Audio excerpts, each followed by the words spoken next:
Okay, grade 10s, we are back with some quick math. All right, we are still dealing with quadratic equations. So just a reminder, quadratic, that means that there's a square over there.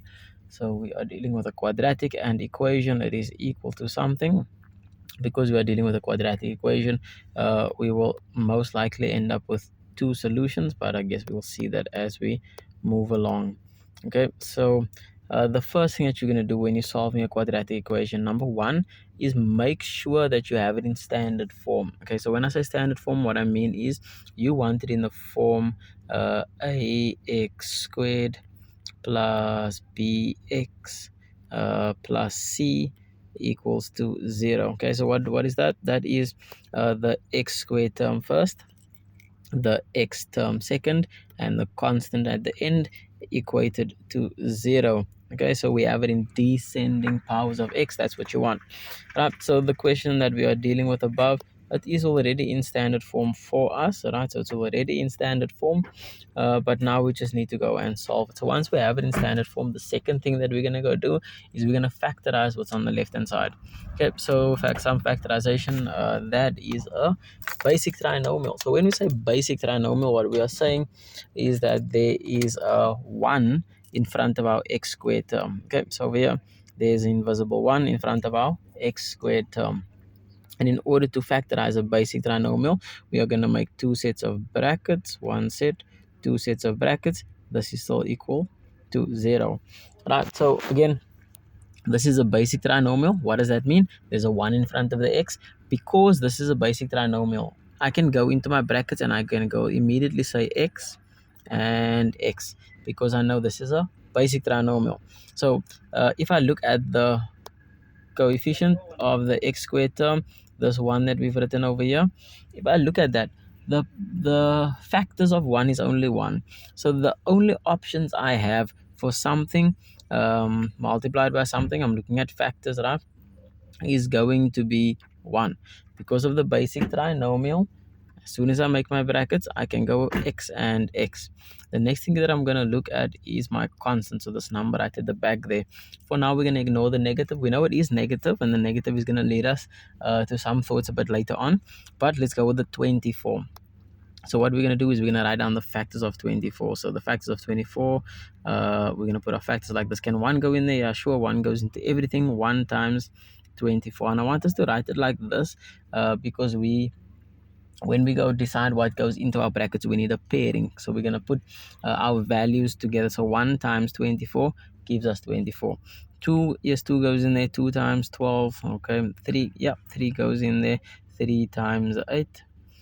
4, yeah, 4 goes in there. 4 times 6. 5, no, 5 doesn't go in there. 6 does go in there. I already have the 6, so I have all of my factors when I've done this. Okay, so step 1 again, standard form.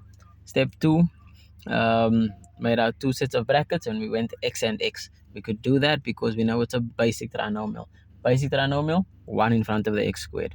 Right, the next thing that we did, we wrote down the factors of the constant, which was our 24. Now we're going to look at our pairings. Okay, so when I say a pairing, I mean that's a pairing, this is a pairing, this is a pairing, this is a pairing. I'm going to look at my pairings and I'm going to pick one that will help me get my middle term. My middle term is the -2 over there. So if I look at 1 and 24, so if I have 1 and 24, if I add 1 and 24, if I add these two numbers, I'll end up with 25. If I subtract, maybe make both of them negative, these two numbers, I'll get -25. Or if I have one of them positive, so maybe a +1 and a -24, so one positive, one negative, I'll get -23. And if I have maybe, let's say the 24 is positive and the 1 is negative, then I'll end up with a positive 23.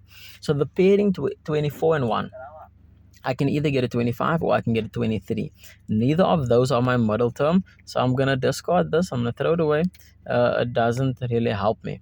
If I look at the next pairing, 2 and 12, if I say 2 plus 12, I'm going to get 14.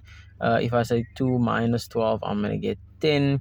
So 2 minus 12, this is in fact negative 10. So the pairing 2 and 12, that can get me either 14 or 10 plus and minus. Now, again, not my middle term, so let's discard that. Our third pairing is 3 and 8. Can I add and subtract those to kind of get my middle term? If I add them, I'll get 11. If I subtract them, I'll get 5. Right, not my middle term. What about our last pairing over here, which is 4 and 6? So if I have a 4 and a 6, is it possible for me to get a 2? Well, yes, it is. But okay, let's just go look there. We have a minus 2. Great. So how can I get a minus 2 with my 4 and 6? If this is positive and this is negative, then I will have a minus 2. Okay, we added our two values there. This is my middle term. That tells me this is the right pairing that we will use. Let's go back up over here. So the values that's going to go into our bracket is going to be the 4 that we found and the 6. We're going to decide on our signs. We need the negative 2.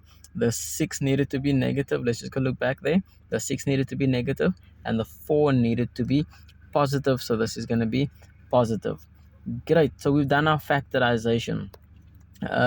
But remember, this is equated to 0. So we need to find our solutions. We're not done yet.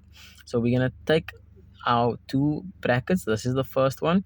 And we're going to say maybe this guy, maybe x plus 4, maybe he's equal to 0. Okay. Or we'll say, well, maybe this other one over here, maybe the x minus 6, maybe he is equal to 0. And these generate out two solutions. Okay, so now what we will do is we'll take this over to the other side. We understand that that means we are subtracting 4 on both sides. So I have x is equal to negative 4 as one of my solutions. Or on the other side again, we are getting rid of the minus 6. We're adding 6 on both sides. So we will have x equals to positive 6 as our solution. And when we started, we said quadratic, we expect two answers. These are our two solutions for this question.